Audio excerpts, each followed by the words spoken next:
How David's beloved and beautiful son became his rebel. Absalom, the third son of King David and one of 4 sons we know of, possessed an insatiable ambition. He committed a grave act by killing his elder brother, Amnon, who had raped their sister. His relationship with his father had deteriorated so badly that he decided to rebel against him, kill him, and seize power. His plan was to overthrow his father, take the throne, and rule the kingdom. He swayed many people to his side and pursued the small army of loyalists to the king. However, in a crucial battle, he suffered defeat, resulting in more than 20 casualties, including his own life. The story of David and Absalom reveals the depth of a father's unwavering love. Absalom's journey begins when David concludes his war in Jordan and marries the daughter of the king of Geshur, Talmai. It's from this marriage that Absalom is born.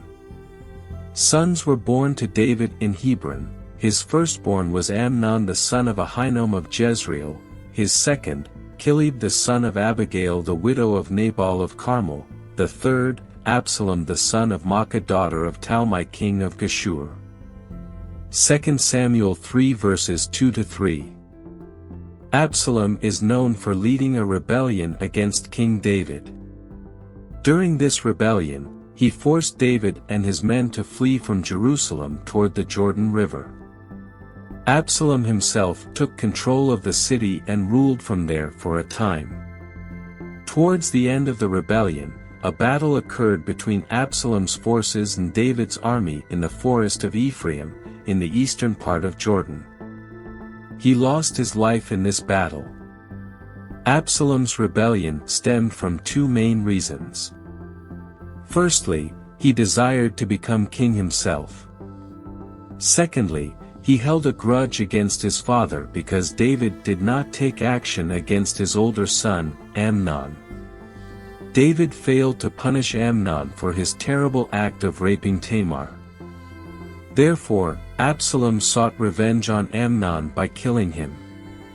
When King David heard all this, he was furious. And Absalom never said a word to Amnon, either good or bad. He hated Amnon because he had disgraced his sister Tamar. 2 Samuel 13 verses 21-22.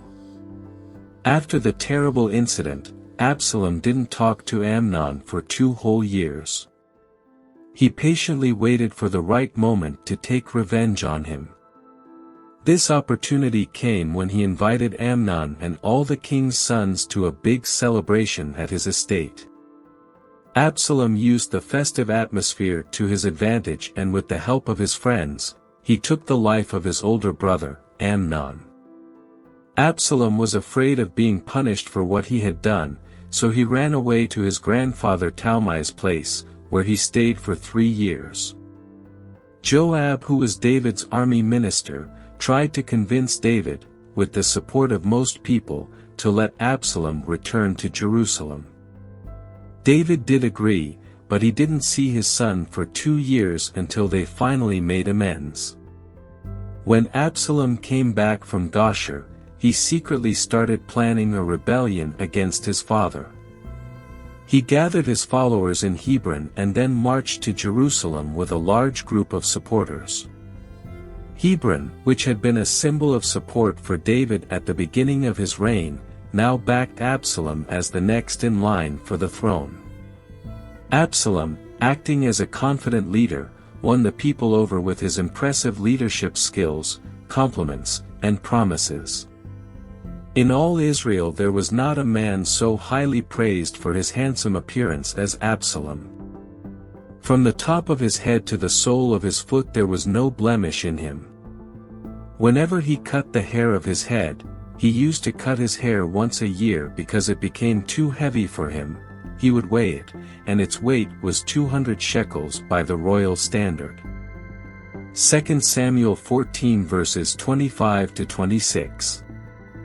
The power, the beauty, and the narcissism he possessed failed him in his rebellion. David's smart advisor, Ahithophel, decided to support Absalom in his rebellion. Ahithophel's initial advice to Absalom was, "Sleep with your father's concubines whom he left to take care of the palace. Then all Israel will hear that you have made yourself obnoxious to your father, and the hands of everyone with you will be more resolute." 2 Samuel 16 verse 21. He received them immediately and took action. So they pitched a tent for Absalom on the roof, and he slept with his father's concubines in the sight of all Israel. 2 Samuel 16 verse 22. Ahithophel's suggestion to Absalom was to lie with his father's concubines in Jerusalem. This was seen as a divine punishment for David's previous actions with Bathsheba and Uriah. His second counsel to Absalom posed a great danger to David. This advice was thwarted by a double agent named Hushai, who was a friend of the king. Hushai's plan was for him to stay in Jerusalem, pretend to side with Absalom, and wait for Absalom's army. After Absalom had lain with David's concubines, he sought Ahithophel's guidance on how to further his rebellion against David. Ahithophel proposed that he personally lead a small force to chase down and kill David. Though Ahithophel's counsel was wise, it could have resulted in significant harm to David.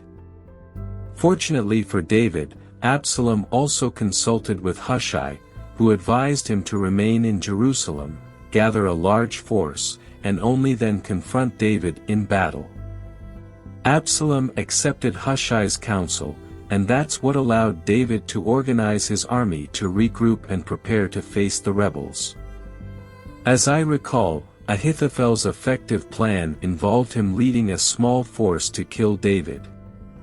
In contrast, Hushai suggested gathering a large army from Israel, with Absalom as its leader, to defeat David's forces. Absalom favored Hushai's plan because it made him the central figure. This prompted David to regain his composure, organize his forces, and prepare for a final battle. David instructed his commanders not to harm his rebellious son, Absalom. The king commanded Joab, Abishai and Ittai, "Be gentle with the young man Absalom for my sake." 2 Samuel 18 verse 5.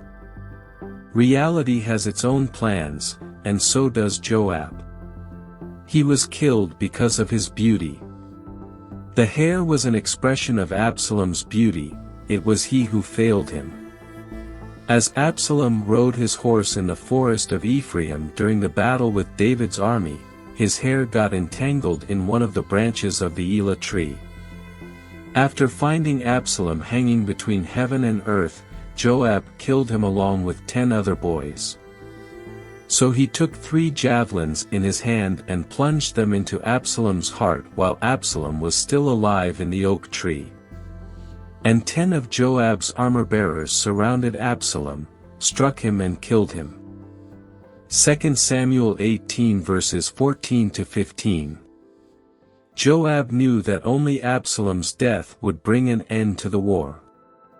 The story of the rebellious son's death is marked by David's sorrowful cries as he mourns Absalom's passing, with words of lamentation known from the Bible. "O my son Absalom! My son Absalom! If only I had died instead of you, O Absalom, my son, my son." 2 Samuel 18 verse 33. David loved his son very much, even though his son rebelled and tried to harm him. Despite this, David mourned. But Joab couldn't believe what he was heard. The king was crying for his strong adversary, the one who had been ready to harm him without hesitation. Was the king truly grieving for him? David's tears had a negative impact on the people, and the celebrations of victory were stopped. The men stole into the city that day as men steal and who are ashamed when they flee from battle. 2 Samuel 19 verse 3. As usual, Joab moved to action when he heard the crying. Then Joab went into the house to the king and said, "Today you have humiliated all your men, who have just saved your life and the lives of your sons and daughters and the lives of your wives and concubines. You love those who hate you and hate those who love you. You have made it clear today that the commanders and their men mean nothing to you. I see that you would be pleased if Absalom were alive today and all of us were dead." 2 Samuel 19 verses 5-6. Joab not only reprimands David but also threatens him.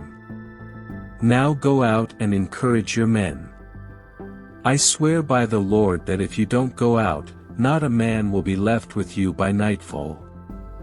This will be worse for you than all the calamities that have come on you from your youth till now." 2 Samuel 19 verse 7. In the end, the threat was effective. So the king got up and took his seat in the gateway.